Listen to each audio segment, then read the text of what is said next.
Miguel, ¿Qué tal? también Hola, tienes Fernando. una visión dual, ¿no? De España y de Panamá, que Así tanto, es, tanto conoces. así Así es. que, pues cuéntanos. Perfecto. Mira, voy a hacer una presentación, empezaré un poquito, te lo cuento rápidamente, voy a hacer un repaso sobre lo que pasó, las opiniones sobre la pandemia y luego me centraré en lo que ha sido Panamá respecto a España, ¿no? Voy a compartir la pantalla, con permiso, a ver.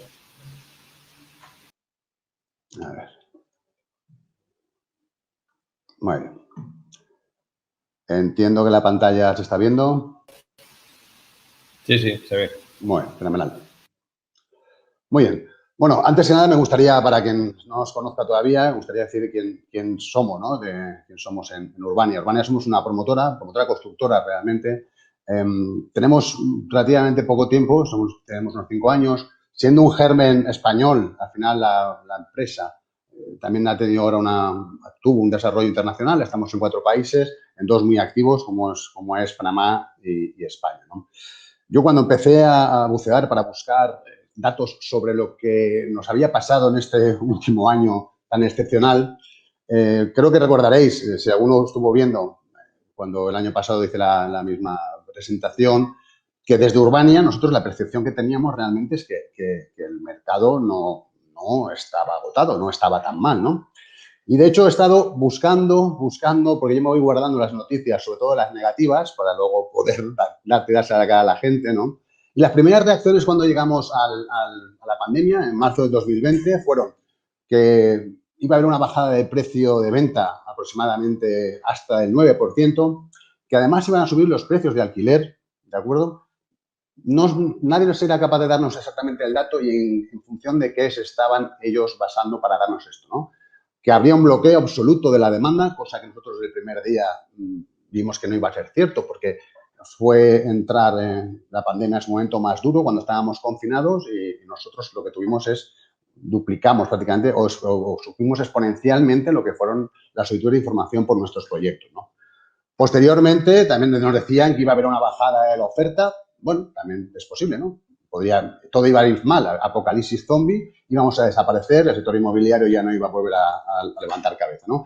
Y por último, había una muy baja confianza en el sector. Esto es marzo de 2020. Las fuentes en las que yo estoy bebiendo realmente no son pocas, es decir, y no son poco importantes. Esto lo decía CaixaBank, lo decía BBVA, lo decía CBRE, lo decía Pricewaterhouse, lo decía cualquiera, ¿no? Estábamos hablando que iba a ser la hecatombe.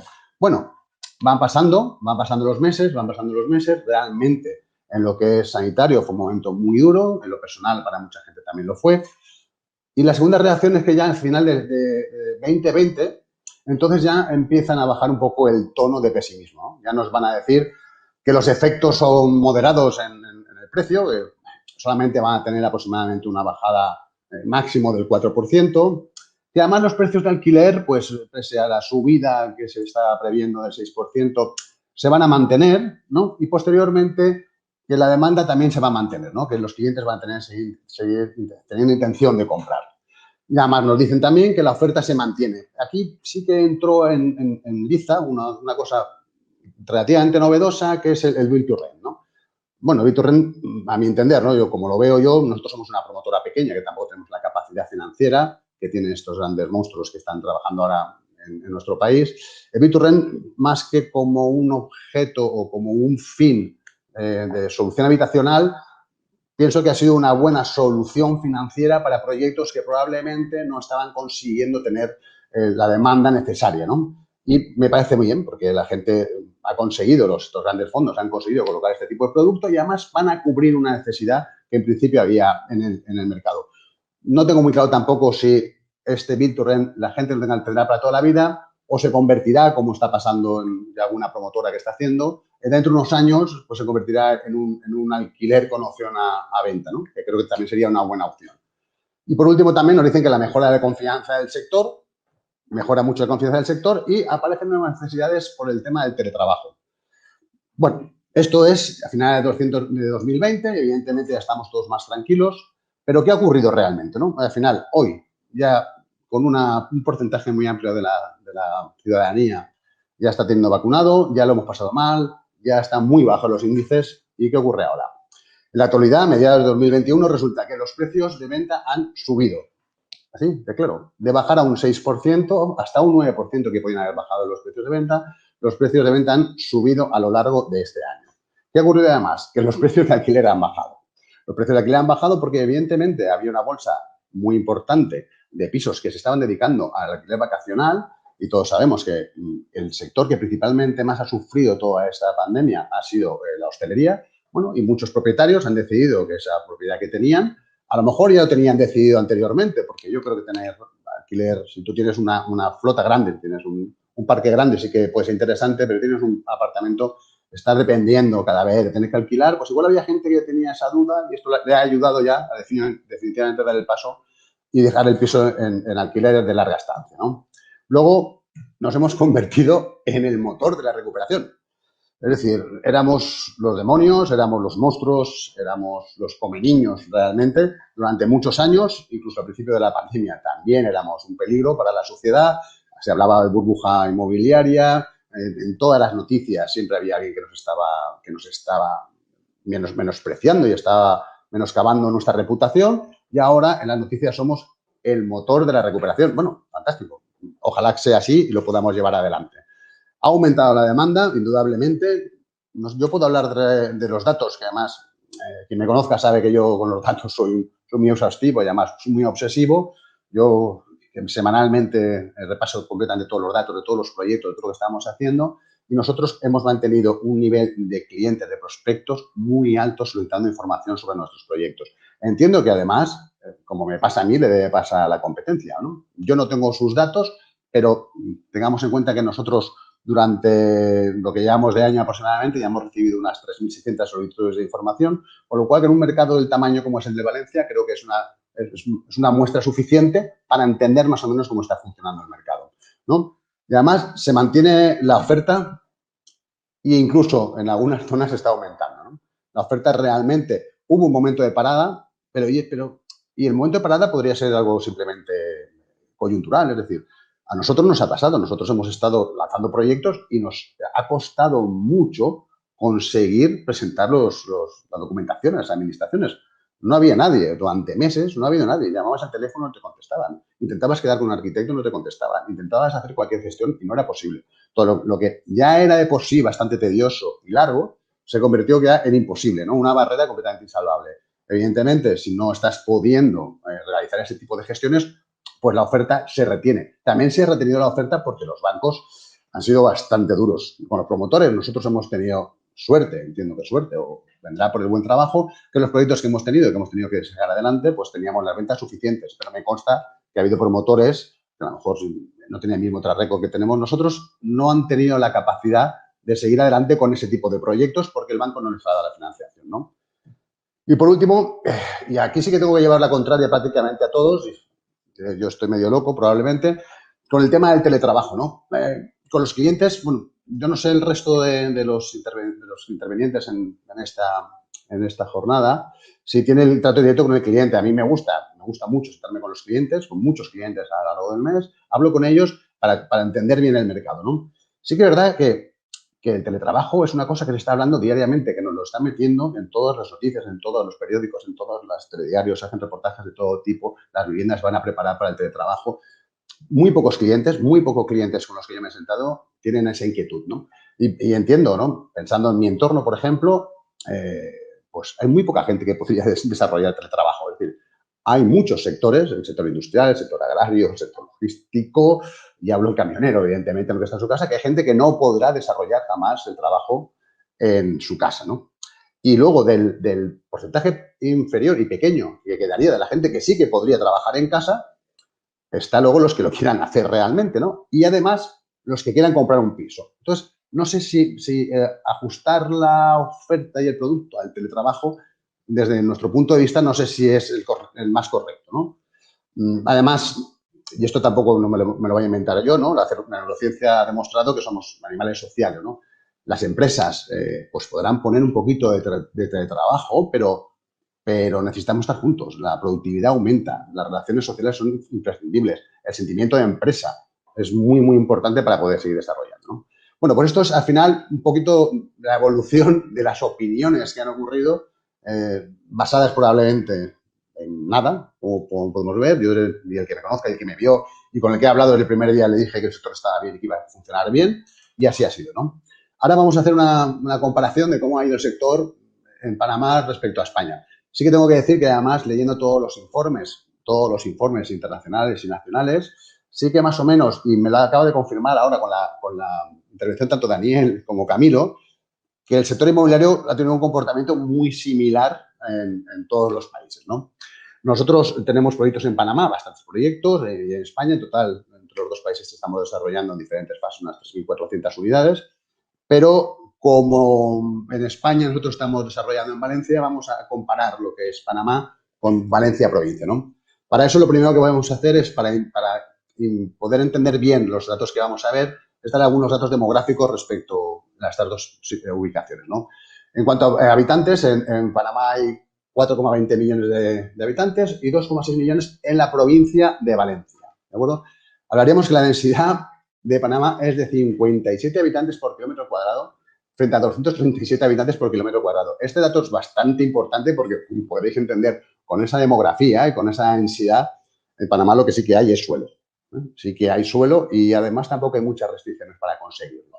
Y eso, como todos hemos hablado y hemos durante estos días, eso desde luego es carbón para la maquinaria de la promoción inmobiliaria, ¿no? En cuanto a la población rural, que también es un dato muy importante, el 30% de la población panameña vive en zonas rurales y no entendamos que las zonas rurales en Latinoamérica no siempre son las mismas que pensamos nosotros. No es un pueblo pintoresco a lo alto de la montaña donde está el párroco y hay, pues, no sé, un pequeño bar, ¿no? La gente, cuando habla de población rural, viven en la selva, viven en una casa aislada completamente una de la otra, con lo cual está muy disperso. Que eso también es uno de los motivos por el que siempre ha habido y sigue habiendo una gran demanda de vivienda en Panamá, ¿no? Y por último, en la población rural, sin embargo, en la comunidad, bueno, en la provincia de Valencia, únicamente es del 12%, ¿no? En la población, en la capital, veremos que en la capital de Panamá, en Pitiguay iba a decir, que como se llama el aeropuerto, vive el 35% de la población frente al 30% de que vive en Valencia capital. Realmente veremos que ahí que no hay mucha diferencia en este tema demográfico. Aquí también es muy interesante, es muy importante esto, ¿no? La población superior, mayor de 64 años en Panamá, únicamente es del 6% frente al 20% de la población en la provincia de Valencia. Bueno, eso también nos define que hay un 18% de población que raramente va a demandar comprar una vivienda, ¿no? Y ahora vamos a ver también un poco datos económicos para poder de nuevo enfocarnos en lo que va a ser. El PIB. El PIB en Panamá es un 35.300 millones de euros frente a la provincia de Valencia, que es de 78.300 millones de euros. Prácticamente estamos en la mitad. Veremos ahora lo que es la renta per cápita. La renta per cápita son 10.614 dólares frente a 23.195 que en la provincia de Valencia. Vemos que la proporción aproximadamente sigue siendo la misma, ¿no? Y el salario medio es de 608 dólares respecto a 608 euros. Está todo en euros, perdonad. 608 euros frente a 1.482 euros en la provincia de Valencia. Bueno, aquí, con estos datos, viéndolo como lo estamos viendo aquí, ¿no? Podríamos pensar que nosotros somos el doble de ricos que son los panameños. Eso podría ser un dato que nos podría parecer. Bueno, la riqueza final es también lo que uno necesite. El pueblo panameño, además, yo estuve viviendo ahí 5 años, tuve la suerte de vivir 5 años trabajando también, realizando las mismas tareas que aquí. Ellos son realmente felices, ¿eh? Eso es una cosa que deberíamos de aprender aquí. Entonces, vamos a ver, por ejemplo, el precio medio, y aquí sigue la fuente es Urbania Developer, el precio medio en el que nosotros estamos vendiendo nuestras unidades, ¿de acuerdo? El precio medio en euros en Panamá es de 57.785 y el precio medio en Valencia es de 183.794. Bueno, estaríamos hablando, como nosotros somos el doble de ricos, pues también podremos acceder a viviendas más caras, ¿no? Pero ¿qué ocurre? Que para comprarte una vivienda en Panamá, con 94 sueldos medios, te puedes comprar una vivienda. Sin embargo, en España necesitas 124 salarios medios para poderte comprar una vivienda. Ya no somos tan ricos, ¿no? Es decir, al final ahí estamos viendo que todo es la proporción en la que el dinero y los gastos va a hacer. Y además veréis más datos que nos van a ayudar a entender cómo funciona ahí el mercado inmobiliario. Luego, si vemos la media de un unifamiliar, importante también el dato aquí, la vivienda unifamiliar es la preferida por la población panameña, indudablemente, ¿no? El multifamiliar, los edificios están más enfocados en el centro de la ciudad, la gente vive en barrios alejados de la ciudad y casas. Entonces veremos que el precio medio es de 52.822 euros. ¿Vale? Y el precio medio de un unifamiliar de los que tenemos nosotros son 310.000, que aunque no sea el precio final, pero sí que en España unas cosas por otras tendrá que estar andando por ahí. ¿Qué ocurre? Que con 87 salarios medios te puedes comprar una vivienda unifamiliar de unas características determinadas, son 2 habitaciones, son 70 metros cuadrados, tienes una parcela de 120 metros, pero es tu casa, ¿de acuerdo? Tienes una vivienda unifamiliar. Sin embargo, para comprarla en España necesitas 203 salarios medios. Ya no somos tan ricos. Bueno, y la media en plurifamiliar. Y aquí también, el dato lo vamos a ver. Son 86.795 euros para poder comprar un unifamiliar, perdón, un plurifamiliar en Panamá y aquí 168.000. Harán falta 142 salarios medios y 113, ¿de acuerdo? Lo que estábamos comentando, la gente en Panamá prefiere vivir en un unifamiliar y cuando nos tenemos que ir a un plurifamiliar, a un edificio, ya estamos en Panamá City, con lo cual el nivel adquisitivo del que está comprando un piso es mucho más alto, ¿no? Pero dentro de lo que estamos viendo que la riqueza y la pobreza es una cosa proporcional en función de lo que te puedas gastar o no, fijaros que, por ejemplo, el nivel de endeudamiento que permiten en Panamá, los bancos en Panamá para poderte comprar una residencia es del 55% respecto al 40% que te dan como límite en las hipotecas en España. ¿De acuerdo? Habiendo visto un poquito ahora cómo es tanto los datos económicos como los demográficos, vamos a ver también el tema político, que es muy importante, ¿no? Y es muy importante porque en Panamá tuvo una apuesta desde hace muchos años, no sé ni cuándo, muy anterior a que yo llegara, desde luego, una política clara por fomentar que la gente pueda comprarse una vivienda. Me parece fundamental, me parece además muy inteligente, porque tener una vivienda y ser propietario, tener una vivienda y una deuda, eso te hace ser más eficiente, te hace tener una deuda, te hace tener que ganar dinero, te hace tener que trabajar, te hace tener miedo a algo que perder, ¿no? Probablemente también por eso la política en Panamá, pese a que como en todos los sitios tiene sus más o sus menos, no está sufriendo tanto las convulsiones populistas que están ocurriendo por el cono sur. ¿De acuerdo? Entonces veríamos que las políticas de apoyo para la venta de obra nueva en Panamá hay diferentes tipos de viviendas. Podríamos hablar está la vivienda de interés social, preferencial y vivienda libre. Para la vivienda de interés social, ¿cómo ayuda al gobierno? ¿De acuerdo? Lo primero, las viviendas sociales han de tener un coste hasta $70.000, ¿de acuerdo? De esos $70.000, el Estado pone $10.000 que le da al promotor. Muy bien. Además, tiene un interés fijo del 1,25. El diferencial hasta el interés de mercado lo asume el gobierno. Bueno, 1,95 nos puede parecer caro a nosotros porque ahora los tipos de interés están bajos, pero si tenemos en cuenta que el tipo de interés libre en Panamá sería aproximadamente entre un 6, 6,75, depende de las condiciones y de cómo vaya moviéndose el interés, pues tener un interés fijo al 1,25, pues la verdad es que es una gran ayuda, ¿no? Pero es que además te dan el 100% de la financiación. Si te puedes comprar una casa por 70.000 euros, que además son 60.000 con un interés bajo y el 100% de financiación, el mercado la verdad es que siempre tiene hambre de vivienda social, de vivienda de interés social, evidentemente, porque con un salario bajo, aunque hemos visto que los salarios son bajos, pero por una letra quincenal, porque se trabaja la quincena, pero por una letra quincenal de 100, 120 euros te estás comprando tu casa, ¿no? ¿Quién no lo haría aquí, no? Si nosotros tuviésemos ese tipo de políticas. Pero luego también tenemos viviendas de interés preferencial, ¿no? En este caso son viviendas que podrían llegar, pues podrían ser de hasta 80.000 euros, en el tramo de 70.000 a 80.000 euros, un interés fijo de unos 75, luego tendríamos un interés fijo del 2,75 en viviendas que sean hasta 120.000 dólares, y hasta 150.000 euros el interés sería de 3,75. Y por último, hasta 180.000 euros son de 4,25. Evidentemente, sí, a nosotros ahora en Occidente, en Europa, nos parece caro, pero hace 15 años, o 20 años, cuando firmabas un préstamo, esto eran unos intereses más o menos normales, ¿no? Pero ¿qué es bueno? Que el diferencial lo absorbe el gobierno y, sobre todo, te dan el 98% de la financiación. Es decir, con estas herramientas, para los promotores, realmente se ponen más fáciles las cosas. El gobierno de España creo que debería de entender que la vivienda realmente, como hemos visto antes, podría ser el motor de la economía si lo entendieran de esa manera y nos ayudaran con planes parecidos a lo que estamos aquí. Aunque no tengamos las mismas necesidades, no pues exactamente el mismo, pero sí es muy interesante. Porque ahora vamos a ver las políticas de apoyo a la venta de obra nueva en España, ¿de acuerdo? En Valencia particularmente. Estas son. Ya está. Las ayudas que hay para la compra de vivienda. No tengo más palabras. Muy bien.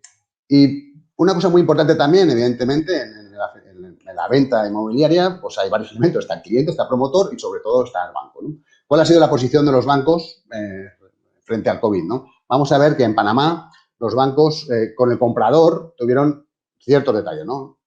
Hubo un endurecimiento de requisitos. La verdad es que eso es normal, ¿no? El banco, pues, creó una lista negra de sectores, es decir, si tú trabajabas en determinado sector, no te iban a dar el préstamo. Da igual que llevases 5 años, 10 años y ganases 5.000, 1.800. No te van a dar el préstamo, pero estás trabajando en un sector que está en la lista negra, con lo cual no voy a poderte ofrecer el préstamo. Pero además hay una bajada del precio máximo por metro cuadrado. Aquí en España no trabajamos mucho el precio por metro cuadrado, pero en Panamá las financieras sí que los pisos o las casas pueden tener un valor máximo por metro cuadrado. Yo te financio hasta 1.200 euros por metro cuadrado. Por encima de ese precio yo no te financio, con lo cual no te daría el 98%, te daría pues el 90%, ¿no?